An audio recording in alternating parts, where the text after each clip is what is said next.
Good morning students. आज हम पढ़ेंगे हिस्ट्री का चैप्टर भारतीय उद्योग धंधे। भारत का परिचय। भारत कृषि प्रधान देश है अतः भारत के अधिकतर उद्योग कृषि आधारित उद्योग है। विभिन्न प्रकार के उत्पादों के निर्माण की प्रक्रिया भी भिन्न है। ठीक है, क्या कहा जा रहा है यहाँ पर कि भारत कृषि प्रधान देश है, यानी कि भारत में बहुत अधिक कृषि की जाती है और ज़्यादातर उद्योग भी यहाँ पर कृषि पर ही आधारित हैं। कृषि के माध्यम से ही उन उद्योगों को कच्चा माल मिलता है और वो उद्योग किए जाते हैं। और हर एक उद्योग की करने का तरीका भी अलग अलग होता है। प्रक्रिया भिन्न भिन्न है का मतलब अलग अलग तरीका होता है। एक ही तरीके से तो सारे उद्योग किए नहीं जा सकते।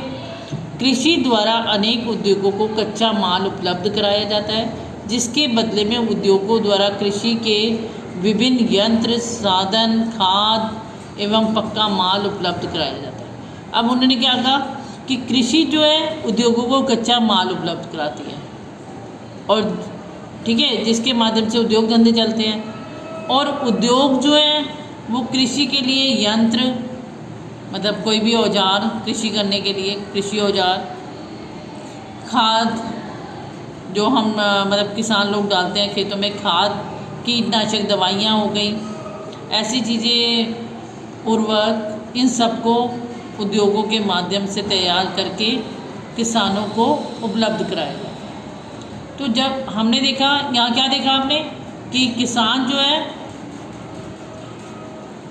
उद्योग करने वालों को क्या दे रहा है, कच्चा माल। यानी मान लो कि चीनी मिल है तो गन्ना कौन उपजाएगा, किसान उपजाएगा। और उस गन्ने को, गन्ना क्या हो गया, कच्चा माल हो गया, किसके लिए, चीनी बनाने वालों को।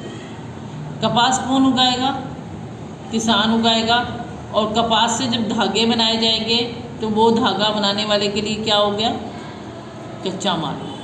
और उसी धागे से बाद में कपड़ा बनाया जाता है। तो इस तरीके से किसान की ज़रूरत को उद्योग पूरा कर रहे हैं और उद्योग की ज़रूरत को कृषि पूरा कर रहे हैं। तो इसलिए हम कहते हैं कि जो ये कृषि और उद्योग हैं वो एक दूसरे के पूरक हैं, एक दूसरे पर निर्भर करते हैं। एक दूसरे के बिना दोनों ही अधूरे हैं। इसीलिए उद्योगों की स्थापना ऐसे स्थानों पर की जाती है जहाँ कच्चा माल कम कीमत, कम परिवहन खर्चों में उपलब्ध हो सके। ठीक है, उन्होंने कहा कि कभी भी कोई भी उद्योग खोला जाता है तो ये देखा जाता है कि उसे कच्चा माल कम कीमत पर मिल जाए। यानी जहाँ पर कच्चा माल मिलता होगा, जहाँ पर गन्ना ज़्यादा उपजाया जाता है, अगर उसी के आसपास हम चीनी मिल खोल देते हैं तो क्या होगा, हमारा उसे लाने ले जाने का खर्चा बच जाएगा, आसानी से वो प्राप्त हो जाएगा, दूर से नहीं मंगाना पड़ेगा, हमारा उस पर खर्चा कम आएगा। तो ऐसी जगह ढूंढी जाती है हमेशा उद्योग धंधे करने के लिए कि जहाँ पर खर्चा कम आए और आराम से आने जाने की सुविधा हो, आराम से यातायात के साधन मिल जाए उन सामानों को लाने के लिए, संचार व्यवस्था वहाँ की अच्छी हो। इन सब चीज़ों को ध्यान में रखते हुए, और वहाँ पर ये भी देखा जाता है श्रमिक आसानी से मिल जाए, क्योंकि मेहनत करने के लिए हमें क्या चाहिए, श्रमिक चाहिए। तो श्रम सस्ता मिले और आसानी से मिल जाए, इन सब चीज़ों को ध्यान में रखते हुए उद्योग धंधे खोले जाते हैं।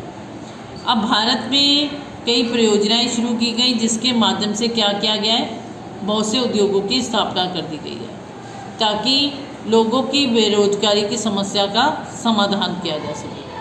उद्योग सार्वजनिक भी हो सकते हैं और उद्योग व्यक्तिगत भी हो सकते हैं। और जैसे जैसे जनसंख्या बढ़ी भारत के अंदर और औद्योगिक क्रांति हुई, उसके साथ ही भारत के अंदर उद्योगों का विकास हुआ, वैसे वैसे ही उद्योग बढ़ते गए। अब आता है उद्योग। भारत आज औद्योगिक दृष्टि से भी संपन्न राष्ट्र होता जा रहा है। उद्योगों में अनेक प्रकार के प्राकृतिक संसाधनों का उपयोग होता है। ठीक है, उन्होंने क्या कहा कि आज जो है भारत जो है कैसा है, अगर हम औद्योगिक दृष्टि से देखते हैं तो बहुत ही संपन्न है, बहुत उद्योग धंधे हैं भारत के अंदर, अनेक प्रकार के उद्योग हो रहे हैं। और उन्होंने कहा कि उद्योगों के अंदर प्राकृतिक संसाधनों का भी उपयोग किया जाता है। ठीक है, मानव द्वारा बनाए गए उद्योगों का तो प्रयोग है, प्राकृतिक संसाधनों का भी है। मान लो कि हमें कपास उगानी है तो कहाँ जब उगाओगे? भूमि पर।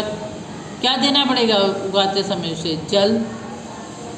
किस में उगेगी वो? मिट्टी में। तो ये मिट्टी हो गई, जल हो गया, भूमि हो गई, ये सब क्या है? प्राकृतिक संसाधन। ये हमें प्राकृतिक द्वारा जो संसाधन प्राप्त होते हैं वो हम कहते हैं प्राकृतिक संसाधन। और हमारे यहाँ भारत के अंदर प्राकृतिक संसाधनों का बहुत बड़ा स्रोत है, मतलब बहुत अधिक मात्रा में हमें ये यहाँ मिल जाते हैं। इसके अलावा बहुत से संसाधन ऐसे हैं जो मनुष्य द्वारा बनाए जाते हैं, मानव निर्मित करता है उन्हें, जो उद्योग धंधों के माध्यम से हमें प्राप्त होते हैं। कैसे? क्या चीज़ें हैं वो? फ्रिज हो गई, एसी हो गया, टेलीविज़न हो गया, कंप्यूटर हो गया, बिजली घर इत्यादि। बड़े पैमाने पर बहुत से कार, मान लो बहुत सी चीज़ें आ जाएंगी इसमें, जो हमें उद्योगों के माध्यम से प्राप्त होती हैं। अब जब से हमारा भारत स्वतंत्र हुआ है तब से ही वो भारत में उन्नति करने का प्रयास कर रहा है, बहुत से उद्योग धंधे आगे बढ़ा रहा है और अपनी पूरी कार्य क्षमता से लगा हुआ है उसका विस्तार करने के लिए। जो देश विस्तार करने में लगा हुआ होता है उस देश को हम कहते हैं विकासशील देश, कि वो अपने देश का विकास करने में लगा हुआ है।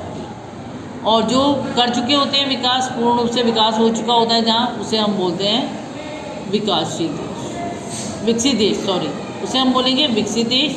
और जो विकास कर रहे हैं विकासशील देश। तो भारत अभी विकासशील देशों में काउंट होता है क्योंकि वो विकास करने में नई नई योजनाएं ढूंढकर अपने उद्योगों की स्थापना कर रहा है, नए नए उद्योगों की, और विदेश का विकास करने में लगा हुआ है। तो आज के लिए बेटा इतना ही। नेक्स्ट क्लास में इससे आगे करेंगे, इससे अच्छी तरह रीड कर लेंगे। थैंक्स।